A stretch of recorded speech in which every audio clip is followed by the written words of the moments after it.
আসসালামু আলাইকুম রহমতুল্লাহি ওয়া বারাকাতুহু।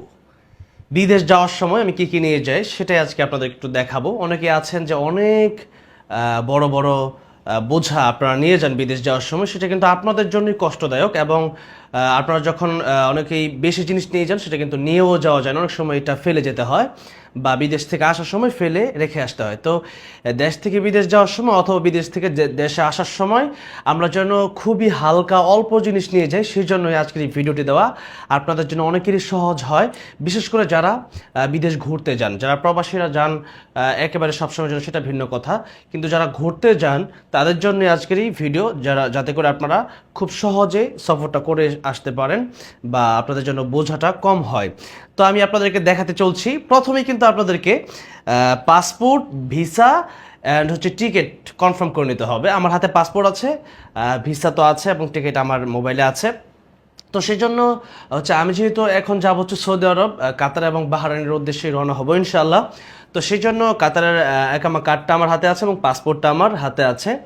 কাতারের আমার পার্মানেন্ট সবসময়ের জন্য ভিসা যেহেতু আছে, তো সেই জন্য আর এটা কষ্ট করতে হবে না। বাকি সৌদির ভিসা তো আছেই, আর বাহরাইন ফ্রি, সেই জন্য এই তিনটা দেশ আমার খুব সহজ। তাই আমার কাছে পাসপোর্ট আছে আমার হাতে, আর বিদেশি কিছু টাকা আছে, দেশি বিদেশি দুটো টাকা এমনি নিয়ে যাবো। এখানে রিয়াল, তারপরে আপনার দেড়হাম, তারপরে ডলার, আপনার এখানে সবই আছে। আপনার আমার হাতে বাংলাদেশি টাকাও আছে, দুইটা একসাথে নিলাম। এটা বাংলাদেশের নতুন টাকাটা। তো যাই হোক, আমরা এখন পাসপোর্ট অ্যান্ড আমার একামা কার্ড অ্যান্ড আমার টিকিট অ্যান্ড ভিসা আমরা কনফার্ম যেহেতু, সেই জন্য এটা আমরা রেখে দিচ্ছি। আর এগুলো আমরা একটা ছোট্ট ব্যাগে নিয়ে নেব। কেন? যেহেতু লাগেজটা চলে যাবে ফ্লাইটে, সেই জন্য ছোট্ট ব্যাগে থাকবে এই ছোট্ট জিনিসগুলো। সাথে একটা পাওয়ার ব্যাংক, এটা খুব জরুরি, হঠাৎ করে চার্জ শেষ হয়ে যাবে, পাওয়ার ব্যাংকটা খুব জরুরি, সেই জন্য আমরা এই পাওয়ার ব্যাংকটাও নিয়ে নেব। ওকে, আর আমরা পারলে একটা চার্জার আমরা এখানে নিয়ে নেবো। অনেক সময় এয়ারপোর্টে চার্জ দেওয়া যায়, আর তখন কিন্তু আপনারা চাইলেই কিন্তু এই লাগেজটা পাবেন না। অনেক সময় ট্রানজিট হয়, যেমন আমরা সৌদি কিন্তু দুবাই ট্রানজিট হয়ে যাব। তো সেই জন্য আমরা 4টা দেশ কিন্তু যাচ্ছি, দুবাই, সৌদি, কাতার, বাহরাইন। আর সেই জন্যই এই এয়ারপোর্টে কিন্তু এই চার্জারটা দিয়ে কিন্তু আমরা চার্জ দিতে পারবো।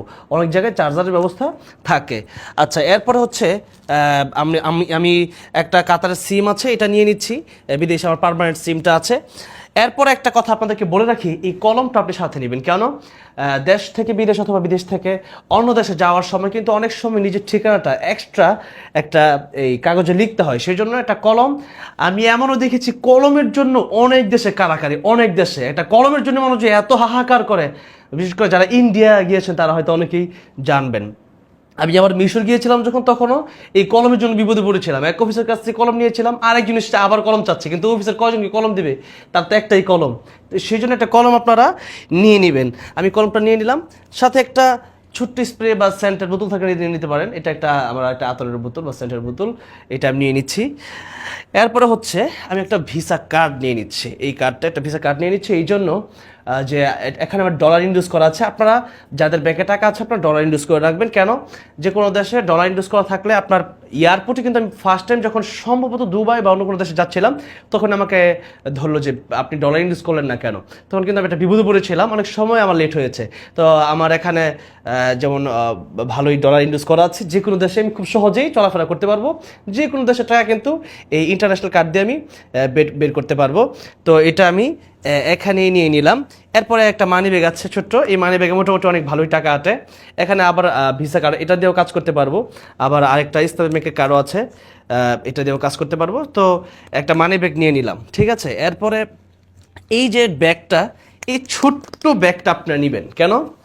এই ব্যাগটা আমাকে রায়হান গিফট করেছিল।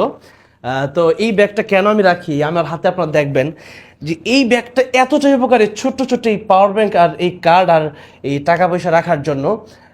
কারণ এইটা তো আপনি ট্রানজিটে দিয়ে দিলেন। কথা মিশরে গিয়ে আমি একবার বিপদে পড়েছিলাম যে লাগেজ চলে গেছে, কিন্তু আমার অনেক দরকারি জিনিস আমি ছোটো ব্যাগে রাখি নাই, যার কারণে ছোট্ট ব্যাগটা আপনার হাতে থাকলে পরে আপনি লাগেজের জায়গায় কাপড় চোপড় বা এগুলো সামথিং যেগুলো আপনার লাগবে না মানে সবসময়, ওগুলো আপনি ব্যাগে রাখলেন। কিন্তু এই ব্যাগে আপনার সবচেয়ে ইম্পর্টেন্ট পাসপোর্ট, এরপর আপনার ভিসা, আপনার টিকিট, আপনার এভরিথিং, আপনার ছোট্টখাটো যে ভিসা কার্ড এবং চার্জার, পাওয়ার ব্যাংক, এগুলো কিন্তু আপনার ক্যাবেল, এগুলো কিন্তু আপনার রাখতেই হবে। এরপরে আমি যে রুটগুলো আছে এটাও এই ছোট্ট ব্যাগে রাখবো। এটা একটা ছোট্ট ব্যাগ আপনারা সবসময় রাখবেন, যেটা আপনার সবসময় হাতে থাকবে, এবং একটা টিস্যু রাখার চেষ্টা করুন। আমি এটা কেন নিলাম আপনাদেরকে দেখাচ্ছি। যে টিস্যুটা হচ্ছে যে আপনার যে কোনো সময় আপনার টিস্যুটা লাগবে, ঘাম মোছার জন্য, খাবার খাওয়ার পর হঠাৎ করে টিস্যু পাবেন না, ফ্লাইটের সময় একটা টিস্যু নাও হতে পারে, বা ফ্লাইট থেকে নামার পর আপনার যে কোনো প্রয়োজনে টিস্যুটা লাগতে পারে। টিস্যুটাও এখানে ভরে নিলাম। এবার হচ্ছে আমি একটা ইয়ারফোন নেব, একটা মাস্ক নেব, যেহেতু আমার মাস্কটা না থাকলে আমার খুব বেশি ঝামেলা, সেই জন্য আমি মাস্কটা নিয়ে নেব। আপনারা চাইলে নিতে পারেন। আর হচ্ছে এই যে ইয়ারফোনটাও কিন্তু আমি নিয়ে নেব। কেন? বিভিন্ন সময় দেখা গেছে যে ফ্লাইটে একটা তেলাওয়াত বা একটা গজল আমি শুনবো, সেই জন্য ফ্লাইটে আমি আর জোরে এটা শুনতে পারবো না, সেই জন্য একটা ইয়ারফোন কিন্তু আমার খুবই প্রয়োজন। সাধারণত আমি এই ইয়ারফোনগুলি বেশি ইউজ করি, যাতে করে বারবার চার্জ দেওয়া না লাগে। ঠিক আছে, তো আমরা এরপর যাব হচ্ছে আমাদের সামথিং যে কাপড় চোপড় বিষয়গুলো আছে, এবার আমরা সেগুলো গুছাবো। আমি ফার্স্ট টাইমেই দেখাতে চাই যে আমি ওখানে গিয়ে হয়তো কিছু জুব্বা আমি বানাবো ইনশাল্লাহ বিদেশে। সেই আমি একটা জুব্বা যেহেতু পরে আছি, আমি একটা জুব্বা পরে থাকবো, আর হয়তো 2টা বা 3টা জুব্বা আমি নিয়ে যাবো। এখন 2টা রাখলাম, আর হচ্ছে জুব্বার সাথে 2টা গেঞ্জি আমি রাখলাম। এরপর হচ্ছে আমি 2টা লুঙ্গি নিয়ে যাব। এরপর হচ্ছে 2টা আমি পাজামা নিয়ে যাব। এরপর হচ্ছে একটা গামছা নিয়ে যাব, যদিও গামছা থাকবে, এরপরও ওইটা নিয়ে যাব। এরপর হচ্ছে 2টা টুপি আমি নিয়ে যাব।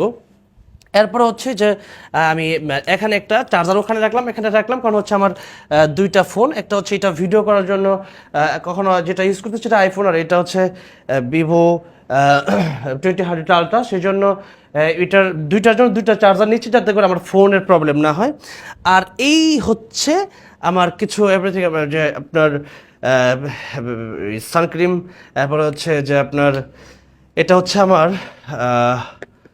শাওয়ার জেল, কারণ হচ্ছে যে এটা আমি একটা ছোট্ট বোতলে ঢুকিয়ে নিয়েছি, যাতে করে যে আমার বড়টা নিতে না হয়। আর এটা হচ্ছে কারণ আমার দেখা গেছে যে সব সাবান আমি ইউজ করতে পারি না, তাহলে অ্যালার্জি একটা প্রবলেম হয়ে যায় আমার। সেই জন্য আমি একটা নির্দিষ্ট একটা শাওয়ার জেল ইউজ করি, যেটা আমি হোটেলে আমাকে দিলেও যেন আমি এটাই ইউজ করতে পারি। এরপরে হচ্ছে এটা জেল, আর হচ্ছে মুখের জন্য ক্রিম।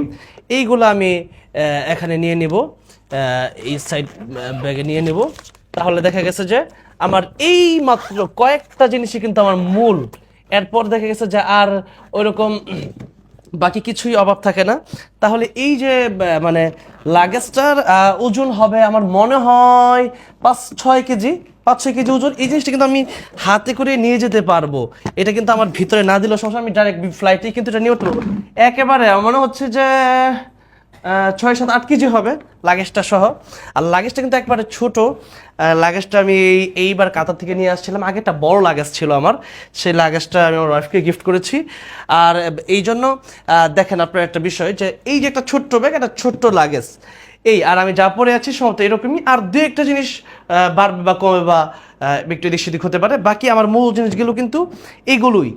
আজকে আপনাদেরকে দেখালাম যে আমি বিদেশে যাওয়ার সময় সাধারণত কী কী নিয়ে যাই, এবং খুব সহজ হয় এই অল্প জিনিস নিয়ে গেলে। আমরা কি করি, অনেক বেশি জিনিস নিই, যাতে করে যে দেখা গেছে যে অনেকেই যে বড় বড় 4-5-10 সেট জামাও নিয়ে যায়। অথবা দেখা গেছে যে অনেকেই একটা লাগেজ আপনার যখন কিনবেন তখন একটু দেখে কিনবেন, যাতে করে আপনার বড় লাগেজ না হয়ে যায়। আবার অনেকে দেখা গেছে যে আপনার ছোট ছোট তেল সাবান থেকে নিয়ে বড় বড় এগুলো নিয়ে যায়। আমি একবার ফ্লাইটে আসতেছিলাম, দেখলাম যে একজন শ্যাম্পু নাকি শাওয়ার জেল সম্ভবত, এগুলো পরেই একেবারে অবস্থা খারাপ, ফ্লাইটের ভিতরে তার অবস্থা খারাপ। তো সেই জন্য আমরা খুব সহজভাবে কীভাবে যাতায়াত করতে পারি প্লেনে বাইরের সফরগুলো, সেই জন্যেই আজকের এই ভিডিওটা দেওয়া। কেমন লাগলো জানাবেন। আর ইনশাল্লাহ যেহেতু আমরা আগামী একদিন পরেই আমরা এই 4টা দেশের উদ্দেশ্যে আমি রওনা হচ্ছি, তো সেই জন্যই আমি সবার কাছে দোয়া চাইলে যেন আমাকে সুস্থ রাখে। আর হচ্ছে আমরা যেহেতু দুবাই, সৌদি, কাতার, বাহরাইন কয়েকটা দেশে আসছি ইনশাল্লাহ, আমাদের কিছু কাজও আছে, আর বাইতুল্লাহ তো যাবই। সবাই দোয়া করবেন। আর আপনারা যারা এতক্ষণ দেখলেন, আশা করি আপনাদের কাছে খুবই ভালো লেগেছে, এবং আগামীতে এই ভিডিওর মাধ্যমে আপনাদের অনেকেরই এই বিদেশের এই যাত্রাগুলো খুবই সহজ হবে ইনশাআল্লাহ। সবাই দোয়া করবেন। আসসালামু আলাইকুম ওয়া রাহমাতুল্লাহি ওয়া বারাকাতুহু।